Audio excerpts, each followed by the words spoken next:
आज फिलिस्तीन में जिस तरह से इंसानियत रोज़ बरोज़ त्राहिमाम कर रही है, वैसे में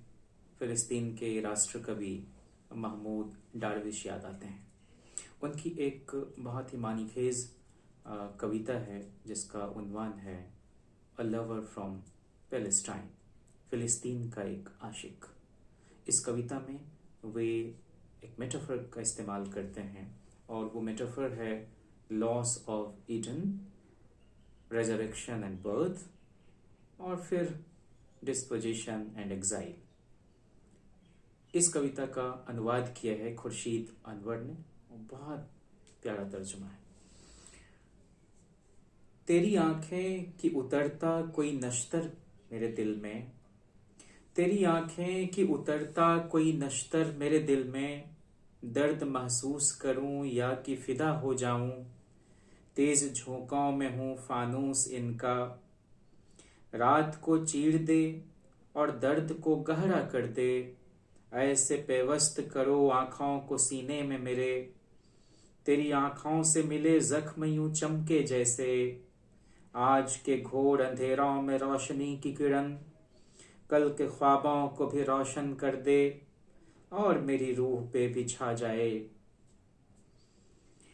और जिस दम मेरी नजरों से मिले तेरी नजर,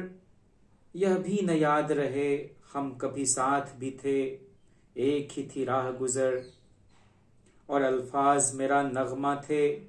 मेरे होठों पे वह उभरे थे तरन्नुम बनकर, लेकिन अफसोस की मौसम बदले, खुशनुमा रंगों पे एक बर्फ की चादर फैली, यूं उड़े लफ्ज तेरे जैसे परिंदा कोई, अजनबी रास्तों में खो जाए, फिर तेरा साथ छूटा, ख्वाब के आईने भी टूट गए, दर्द के तूफान में हम डूब गए, ख्वाब के टुकड़ों की झंकार लिए, ऐ वतन तुझ पे तड़पते ही रहे। तेरी आंखें हैं हम फिलिस्तीनी, तेरे हैं नाम हम फिलिस्तीनी, तेरे ख्वाबो ख्याल जिस्म लिबास, तेरी खामोशी और तेरी आवाज, जिंदगी हो तेरी की तेरी मौत, हम फिलिस्तीनी हम फिलिस्तीनी। तू बयाज़ों में जावेदा है मेरी लफ्जों में जो चिंगारी है, तेरे सीने से ही उठाई है, मेरे मजमू मेरा सरमाया है, ऐ वतन तेरे नाम पर मैंने घाटियों को भी यूं ललकारा है, दुश्मनों तेरे तुंद घोड़ों से सामना करना मुझको आता है। वक्त बदला है पर ये याद रहे, वक्त बदला है पर ये याद रहे, पत्थरों और टापों के आगे देव पैकर तुम्हारे हर बुत पर, मेरे नगमों की जवां चिंगारी बिजलियां बन के बरसने को है। आए वतन तेरे नाम पर मैंने अपने दुश्मन को यूं ललकारा है, अब मुझे चैन नहीं, नींद आए तो मेरे जिस्म को कीड़े खाएं, तुमको यह याद रहे चींटियां चीलों की नस्लें नहीं पैदा करती, तुमको यह याद रहे चींटियां चीलों की नस्लें नहीं पैदा करती, सांप के अंडे सपोले ही जन्म देते हैं, तुमको यह याद रहे पहले भी घोड़ों के रुख हमने पलट पलट रखे हैं, पहले भी घोड़ों के रुख हमने पलट रखे हैं, और यकीन आज भी है अपने बाजू में लहू आज भी है। फिलिस्तीन के मासूम बच्चे, वहां की महिलाएं, वहां के बुजुर्ग, वहां के नौजवान जिस तरह से आज सामना कर रहे हैं एक भीषण संकट का, वैसे में हमारा मुल्क आरंभ से जिस तरह से फिलिस्तीनियों के हक में खड़ा रहा है, हम किसी तसद्दुद की हिमायत करने वाले नहीं, लेकिन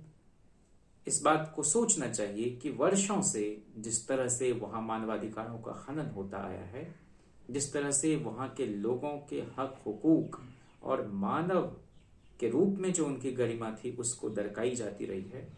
वैसे में यह वक्त की मांग है कि हम उन मासूम बच्चों, उन खवातीन के पक्ष में खड़े हों। और आरंभ से भारत का यह स्टैंड है कि हम अहिंसा में विश्वास करने वाले लोग हैं, और राष्ट्रपिता गांधी जो सत्य और अहिंसा के पुजारी कहे जाते रहे, और दुनिया भर में जिनका अपना एक इकबाल है, उन्होंने भी कहा था कि जितना ब्रिटेन पर ब्रितानियों का हक है, उतना ही नैसर्गिक हक फिलिस्तीन पर फिलिस्तीनियों का है। इसी स्पिरिट के साथ हम आज वहाँ जो कुछ भी हो रहा है उसके थमने की कामना करते हैं, और